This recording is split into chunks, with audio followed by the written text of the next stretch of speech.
આકાશવાણી ભુજ સમાચાર કલ્પના શાહ વાંચે છે. નમસ્કાર.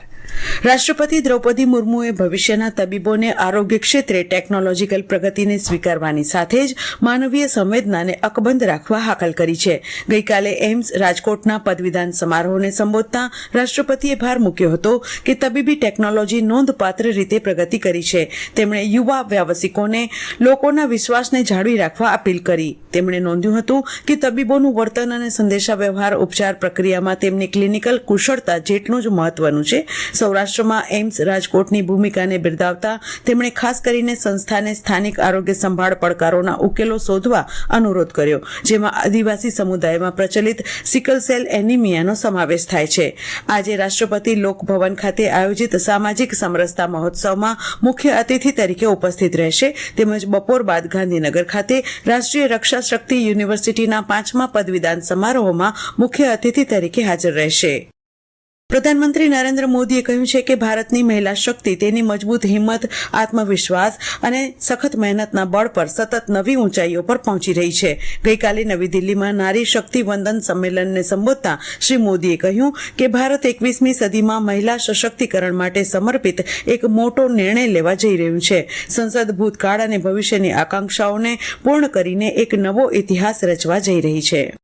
સરકાર ઘરેલુ ઉપયોગ માટે એલપીજીનો 100% પુરવઠો સુનિશ્ચિત કરી રહી છે અને દેશમાં કોઈપણ એલપીજી વિતરક પાસે ઘરેલુ ગેસની અછતના કોઈ અહેવાલ નથી. પેટ્રોલિયમ અને કુદરતી ગેસ મંત્રાલયના સંયુક્ત સચિવ સુજાતા શર્માએ નવી દિલ્હીમાં આંતર મંત્રાલય વાર્તામાં જણાવ્યું હતું કે દેશભરમાં ઘરેલુ એલપીજી પુરવઠો સામાન્ય છે. વાણિજ્યિક એલપીજી પુરવઠો 70% પર પુનઃસ્થાપિત કરવામાં આવ્યો છે.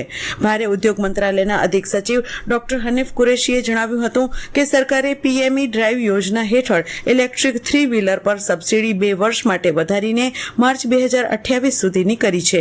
બંદરો, શિપિંગ અને જળમાર્ગ મંત્રાલયના અધિક સચિવ મુકેશ મંગલે જણાવ્યું હતું કે પર્શિયન ખાડી ક્ષેત્રમાં તમામ ભારતીય નાવિકો સુરક્ષિત છે. છેલ્લા 24 કલાકમાં ભારતીય ધ્વજવાળા જહાજો સાથે કોઈ ઘટના બની નથી. ભારતીય ધ્વજવાળું જહાજ જગ વિક્રમ 20,400 મેટ્રિક ટન એલપીજી અને 24 ખલાસીઓને લઈને આજે કંડલા બંદરે પહોંચવાની અપેક્ષા છે. બંધારણના ઘડવૈયા દલિતોના ઉદ્ધારક ભારત રત્ન બાબા સાહેબ આંબેડકરની આજે 136મી જન્મજયંતિ નિમિત્તે વિવિધ કાર્યક્રમોનું આયોજન થયું છે. ભુજ અને અન્ય સ્થળોએ બાબા સાહેબની પ્રતિમાને પુષ્પાંજલિ રેલી સહિતના કાર્યક્રમો યોજાશે. ભુજ નજીક મિર્ઝાપર ખાતે શોભાયાત્રા તેમજ પ્રતિમા અનાવરણના કાર્યક્રમોનું આયોજન કરાયું છે. ભચાઉ તાલુકાના ચોબારી ગામે બાબા સાહેબની જન્મજયંતિ નિમિત્તે વિવિધ સંસ્થાઓ દ્વારા ભીમ સ્મૃતિ, ભીમ ડાયરો વગેરે સાંસ્કૃતિક કાર્યક્રમો યોજાયા હતા. આગામી 26મી એપ્રિલે યોજાનાર સ્થાનિક સ્વરાજ્યની ચૂંટણી માટે હાથ ધરાયેલી ફોર્મ ચકાસણીની કામગીરી દરમિયાન 423 ફોર્મ અમાન્ય ઠર્યા હતા, જ્યારે 1148 ફોર્મ માન્ય રખાયા હતા. ફોર્મ ભરવાના અંતિમ દિવસ સુધી જિલ્લામાં મહાનગરપાલિકા, નગરપાલિકા અને તાલુકા પંચાયત માટે 1571 ઉમેદવારી ફોર્મ ભરાયા હતા. કેટલીક બેઠકો બિનહરીફ પણ થઈ હતી. ફોર્મ ચકાસણી પછી હવે જિલ્લામાં 1148 ઉમેદવાર ચૂંટણી મેદાનમાં છે. હજુ બુધવાર સુધી ઉમેદવાર ફોર્મ પરત ખેંચી શકાવાના હોવાથી સ્થાનિક સ્વરાજ્ય ચૂંટણી જંગમાં કુલ કેટલા ઉમેદવારો બાકી રહેશે તેનું આખરી ચિત્ર સ્પષ્ટ થશે.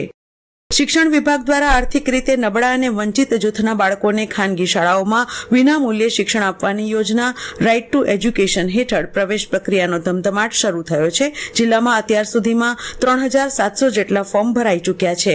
વાલીઓ 17 એપ્રિલ સુધી રાત્રિના 12 વાગ્યા સુધી ઓનલાઈન અરજી કરી શકશે.